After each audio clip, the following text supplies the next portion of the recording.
Years ago when my kids were little, I used to do a lot of crafts and canning. I would enter the county fair and I would get a nice little check from it. It's wonderful to win prizes too. The ribbons are awesome. The money's even better. And when they grew up and I went back to work, I kind of got away from it. But 2 years ago I decided to enter again and I got a nice little check. And my husband Bill was impressed and he decided that he's going to enter this year as well. They didn't have a fair last year. And we'll see what happens. But I thought I'd give you some of the hints and things that I've learned over the years. I knew a woman who was a master canner, that's very much like a master gardener. She was often called on to be a judge at different county fairs. And here's some of the things that she told me that she would look for. And the first thing she would look for is to make sure the jar is sealed. Here we have a jar that is sealed. You press on it, you don't really hear anything. But a jar that's not sealed, not only can you see it, you can hear it. So if the jar is not sealed, they're automatically disqualified. The second thing they look for is headspace. What she would look for is headspace. Headspace is the amount of space from the very top of the jar to where the food is.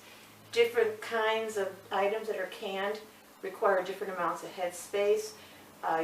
Water bath canned fruits and jams and jellies is usually about 1/4 of an inch, and usually things that are pressure canned is more likely to be 1/2 an inch. It's because of what happens to it when it's been canned. So she checks out the headspace and eliminates any that, like if the headspace all the way down here, they're out of the running. The third thing she would look for, this is a better example I think, is consistency.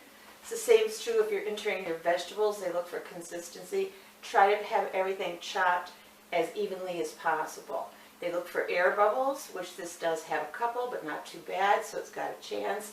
I didn't really can, this is rhubarb, it's not attractive. I didn't really can a lot of rhubarb, so I only had 2 to choose from, so I only canned 2. But try to be as consistent as possible. You can decorate your jars. You can see here, the Fall Canning Corporation sells some decorative colored jar lids.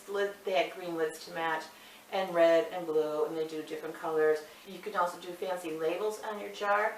I'll show you a picture of them because they'll be too hard to see in the camera.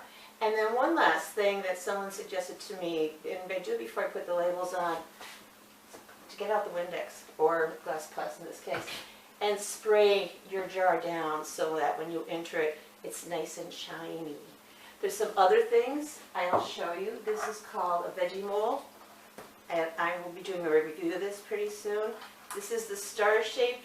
It actually looks more like flowers to me. I use a heart-shaped one too. I got a best of show. They're real easy to use. They just pop open and pop close.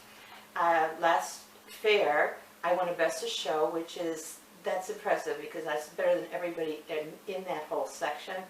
And the reason was, I think, because of the Veggie Mold. You put it on your cucumber when it's real tiny, or your zucchini, and it will grow into this shape. And what I did was I made pickle relish, and around the outside I had hearts that were pickled garnishes. And I think that just took it over the top. I'm doing the heart shape. I'm going to do 2 things. I'm going to do I heart sweet relish and put the hearts around the outside like I did last time. But I'm also going to make pickled chips. And it's going to be I heart sweet pickled chips, and they'll all be hearts. There'll be a jar full of heart-shaped pickles. So I'll show you a little video I have of this. Here are 2 of the Veggie Molds in use. You can see there's a cucumber in there. You got to get them in really small because there's not a whole lot of area. Here's one coming through. And it will turn into the shape of a heart. No question. I did this 2 years ago, and it worked. I did a review on the blog. I'll post that. I will be doing a video review and showing you as it grows in the mold. And I'll show you the pictures of my labels. So if you do decide to enter, keep this in mind. If it's too late for this year, when you get your canning done and you're thinking of next year, get your best specimen and put it aside what's it we do? Just put it aside so you don't eat it by accident, and you'll be ready for the next county fair. And good luck. Best of luck to you.